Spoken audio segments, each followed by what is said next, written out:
ನಮಸ್ಕಾರ ವೀಕ್ಷಕರೇ, ಇವತ್ತು ನಾವು ಅಕ್ಕಿ ಹಿಟ್ಟನ್ನ ಕುದಿಸದೆ ಲಟ್ಟಿಸದೆ 10 ನಿಮಿಷದಲ್ಲಿ ಸಿಹಿ ಮತ್ತು ಖಾರ ಕಡುಬನ್ನ ಸುಲಭವಾಗಿ ಹೇಗೆ ಮಾಡೋದು ಅಂತ ನೋಡೋಣ.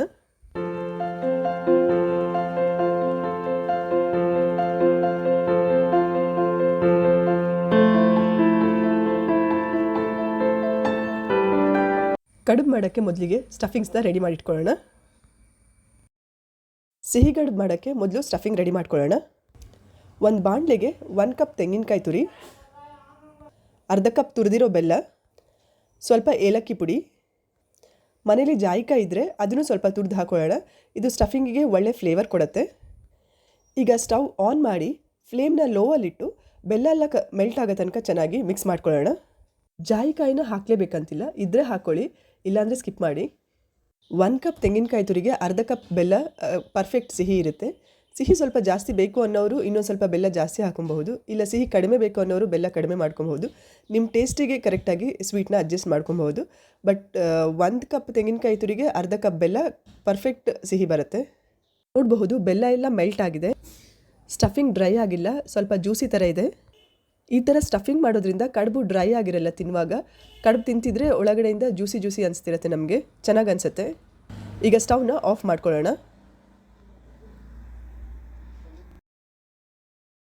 ಖಾರ ಕಡುಬಿನ ಸ್ಟಫಿಂಗ್ ಮಾಡೋಕ್ಕೆ 1/4 ಕಪ್ ಕಡಲೆಬೇಳೆನ ಹಿಂದಿನ ರಾತ್ರಿನೇ ನೆನೆಸಿಡಬಹುದು, ಇಲ್ಲಾಂದರೆ 4 ರಿಂದ 5 ಗಂಟೆ ಕಡಲೆಬೇಳೆ ಚೆನ್ನಾಗಿ ನೆನೆಯೋ ತನಕ ನೆನೆಸ್ಕೊಳ್ಳೋಣ. ನೆನೆಸಿಟ್ಕೊಂಡಿರೋ ಕಡಲೆಬೇಳೆದು ನೀರೆಲ್ಲ ತೆಕ್ಕೊಂಡು ಬರೀ ಕಡಲೆಬೇಳೆ ಮಾತ್ರ ಮಿಕ್ಸಿಗೆ ಹಾಕೊಳ್ಳೋಣ. ಇದ್ರ ಜೊತೆಗೆ ಅರ್ಧ ಇಂಚ್ ಶುಂಠಿ, ಸ್ವಲ್ಪ ಪುದೀನ ಸೊಪ್ಪು, 2 ರಿಂದ 3 ಹಸಿರು ಮೆಣಸಿನ್ಕಾಯಿ, ಅಥವಾ ನಿಮಗೆ ಖಾರ ಎಷ್ಟು ಬೇಕೋ ಅಷ್ಟು ಹಸಿರು ಮೆಣಸಿನ್ಕಾಯಿ ಹಾಕೋಬಹುದು,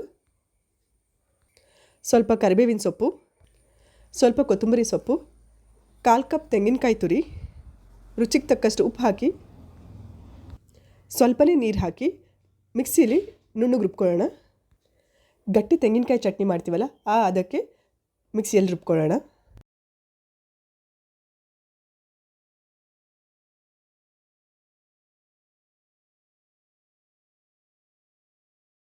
ರುಬ್ಕೊಂಡಿರೋ ಖಾರ ಕಡುಬಿನ ಸ್ಟಫಿಂಗ್ನೆಲ್ಲ ಒಂದು ಬೌಲಿಗೆ ತೆಗೆದಿಟ್ಕೊಳ್ಳೋಣ. ಸಿಹಿ ಕಡುಬು ಮತ್ತು ಖಾರ ಕಡುಬು ಎರಡರದ್ದು ಸ್ಟಫಿಂಗ್ ರೆಡಿಯಾಗಿದೆ. ಈಗ ಕಡುಬಿಗೆ ಬೇಕಾಗಿರೋ ಹಿಟ್ಟು ಕಲಿಸ್ಕೊಳ್ಳೋಣ. ಒಂದು ಪಾತ್ರೆಗೆ 1 ಕಪ್ ಅಕ್ಕಿ ಹಿಟ್ಟು, 1 ಚಮಚ ತುಪ್ಪ ಅಥವಾ ಎಣ್ಣೆ ನಿಮ್ಗೆ ಯಾವ್ದು ಬೇಕೋ ಅದನ್ನು ಹಾಕೋಬಹುದು, 1/4 ಚಮಚ ಉಪ್ಪು ಹಾಕಿ ಎಲ್ಲ ಚೆನ್ನಾಗಿ ಮಿಕ್ಸ್ ಮಾಡ್ಕೊಳ್ಳೋಣ. 1 ಕಪ್ ಅಕ್ಕಿ ಹಿಟ್ಟಿಗೆ 1 ಕಪ್ ನೀರು ತೊಗೊಂಡಿದ್ದೀನಿ.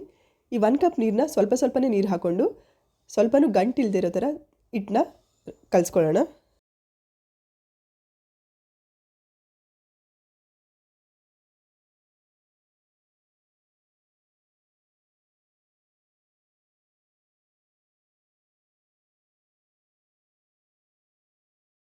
ಒಂದು ಬಾಳೆ ಎಲೆನ 2 ಕಡೆ ಚೆನ್ನಾಗಿ ತೊಳ್ಕೊಳ್ಳೋಣ.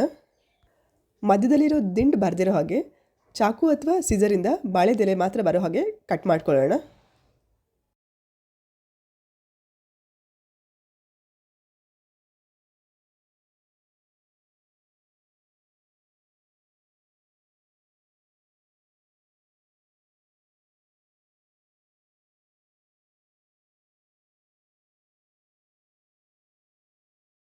ಸ್ಟವ್ ಆನ್ ಮಾಡಿ ಫ್ಲೇಮ್ನ ಲೋವಲ್ಲಿಟ್ಟು ಕಟ್ ಮಾಡ್ಕೊಂಡಿರೋ ಬಾಳೆ ಎಲೆನ ಸ್ಟವ್ ಮೇಲಿಟ್ಟು ಬಿಸಿ ಮಾಡ್ಕೊಳ್ಳೋಣ. ನಾವು ಈ ಥರ ಬಾಳೆ ಎಲೆನ ಬಿಸಿ ಮಾಡ್ಕೊಳ್ಳೋದ್ರಿಂದ ಬಾಳೆ ಎಲೆನ ಈಸಿಯಾಗಿ ಫೋಲ್ಡ್ ಮಾಡಬಹುದು. ನಾವು ಬಾಳೆ ಎಲೆನ ಈ ಥರ ಬಿಸಿ ಮಾಡ್ಕೊಳ್ಳಿಲ್ಲ ಅಂದರೆ ಬಾಳೆದೆಲೆ ಕಟ್ಟಾಗಿ ಹೋಗುತ್ತೆ. ಬಾಳೆ ಎಲೆ ಬದಲಿಗೆ ನಾವು ಅರಿಶಿಣದ ಎಲೆನೂ ಯೂಸ್ ಮಾಡಬಹುದು. ಅರಿಶಿಣದ ಎಲೆ ಆದರೆ ಈ ಥರ ಬಾಳೆದೆಲೆ ಥರ ಏನು ಬಿಸಿ ಮಾಡ್ಕೊಳ್ಳೋ ಅವಶ್ಯಕತೆ ಇಲ್ಲ, ಡೈರೆಕ್ಟಾಗಿ ಹಾಗೆ ಯೂಸ್ ಮಾಡಬಹುದು.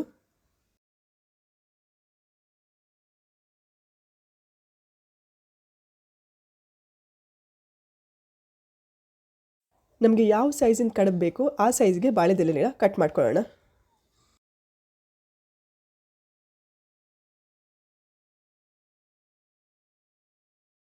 ಕಟ್ ಮಾಡಿ ಇಟ್ಕೊಂಡಿರೋ ಬಾಳೆದೆಲೆ ಮೇಲೆ ನಾವು ಆಗಲೇ ಕಲಸಿಟ್ಕೊಂಡಿರೋ ಅಕ್ಕಿ ಹಿಟ್ಟನ್ನ ಎಲ್ಲ ಕಡೆ ಬಾಳೆದೆಲೆ ಮೇಲೆಲ್ಲ ಸರ್ವಿ ಬಾಳೆದೆಲೆ ಎಲ್ಲ ಕಡೆನೂ ಈಕ್ವಲ್ ಆಗಿ ಅಕ್ಕಿ ಹಿಟ್ಟನ್ನ ಸ್ಪ್ರೆಡ್ ಮಾಡ್ಕೊಳ್ಳೋಣ.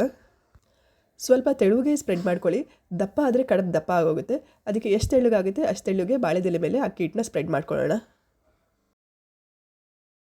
ಮಾಡಿಟ್ಕೊಂಡಿರೋ ತೆಂಗಿನಕಾಯಿ ಹೂಣನ ಬಾಳೆದೆಲೆಯಲ್ಲಿ ಅರ್ಧ ಭಾಗದಲ್ಲಿ ಮಾತ್ರ ಹಾಕ್ಕೊಂಡು ಸ್ಪ್ರೆಡ್ ಮಾಡ್ಕೊಳ್ಳೋಣ.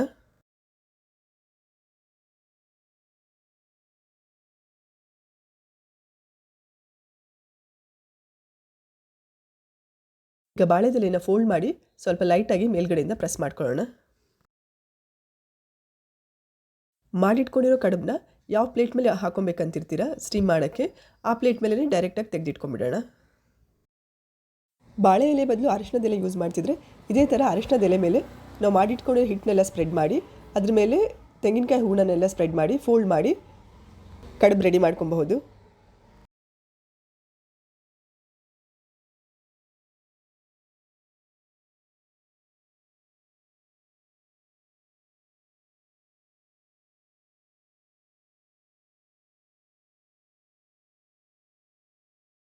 ಇದೇ ಥರ ಖಾರ ಕಡುಬಿಂದು ಸ್ಟಫಿಂಗ್ ಹಾಕಿ ಖಾರ ಕಡುಬನ್ನು ರೆಡಿ ಮಾಡ್ಕೊಳ್ಳೋಣ.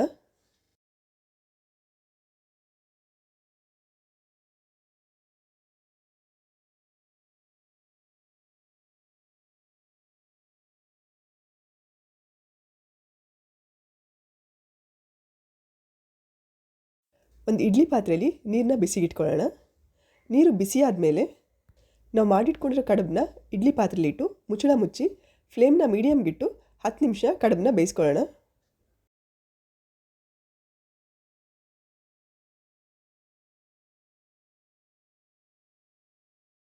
ಹತ್ತು ನಿಮಿಷ ಆಗಿದೆ, ಕಡುಬೆಲ್ಲ ಚೆನ್ನಾಗಿ ಬೆಂದಿರುತ್ತೆ. ಈಗ ಸ್ಟವ್ನ ಆಫ್ ಮಾಡಿ ಕಡುಬನ್ನೆಲ್ಲ ಹೊರಗಡೆ ತೆಕ್ಕೊಳ್ಳೋಣ.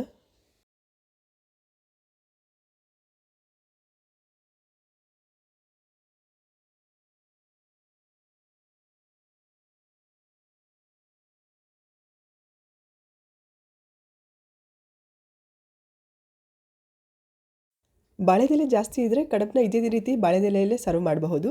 ಬಾಳೆದೆಲೆ ಕಡಿಮೆ ಇದೆ ಅಂತ ಹೇಳಿದರೆ ಕಡುಬನ್ನ ತೆಕ್ಕೊಂಡು ಇದೇ ಬಾಳೆದೆಲೆ ಮೇಲೆ ಹಿಟ್ಟನ್ನ ಸ್ಪ್ರೆಡ್ ಮಾಡಿ ಕಡುಬನ್ನ ರೆಡಿ ಮಾಡ್ಕೋಬಹುದು.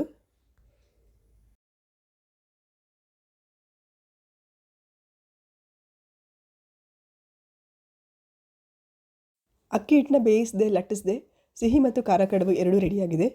ನಿಮಗೆಲ್ಲ ಈ ವಿಡಿಯೋ ಇಷ್ಟ ಆದರೆ ಲೈಕ್ ಮಾಡಿ. Thanks for watching the video.